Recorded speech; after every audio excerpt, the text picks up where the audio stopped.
Okay, I'm making a video here on how to use LOTW, Logbook of the World, from the ARRL website. And for those of you who've never used it before, sometimes it can be a bit tedious at first to get started with. So I'm going to try to break it down here and make it easier for everybody. So once you download the TQSL certificate and the shortcut, what you'll do when it comes time to load your contact, you'll click on your TQSL webpage and you'll go up here to where it says create an ADIF file for signing and uploading. So you click on that, and then what you'll do is you'll put the person's call sign that you worked up here in the top where it says call sign. So I'm just going to make up something here.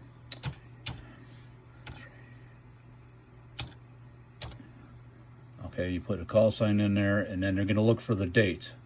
It says date, month, and then day.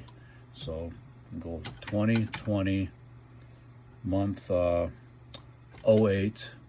and then we'll say the 28th. And then they want the UTC time, which is the Zulu time that you made the contact. So we'll just say 2346.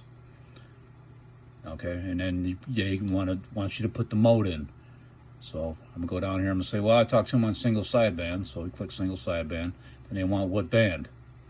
Well, I'm gonna say 20 meters. That's the band. The RX band, also the same, 20 meters. Okay, 20 meters band, 20 meters received. Frequency, they want to know the frequency on the 20 meter band you talk. So I'm gonna go 14.220.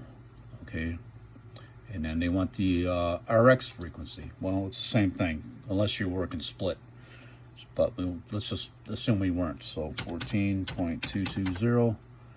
Propagation mode, you don't have to put that in. You can leave it blank. It's just as easy. It still works. Satellite, you don't have to put that in.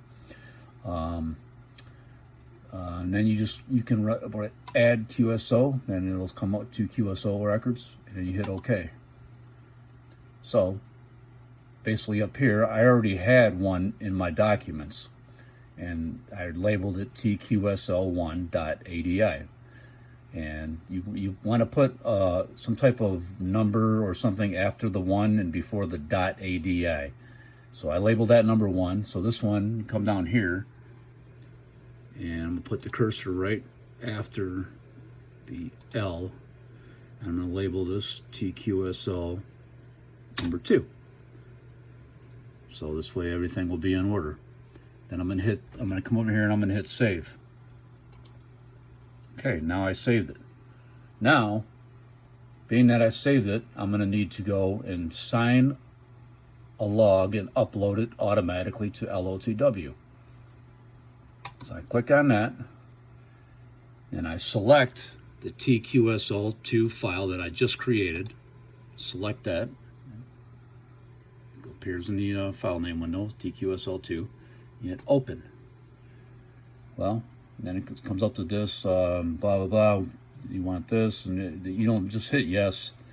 Same thing here, QSL range. You don't have to fill any of this out. Hit OK. Now it's starting to load. Upload and sign data log. So now it's signing it. It's loading it up into the log.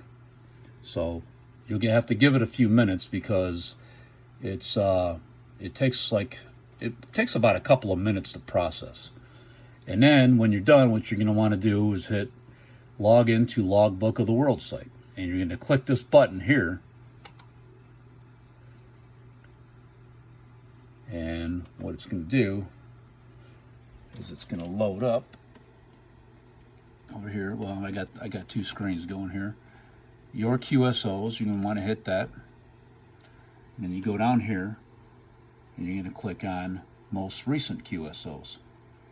And when you click on most recent, that's when you're going to see it pop up in your log. And sometimes it might take a minute. Sometimes it shows up right away.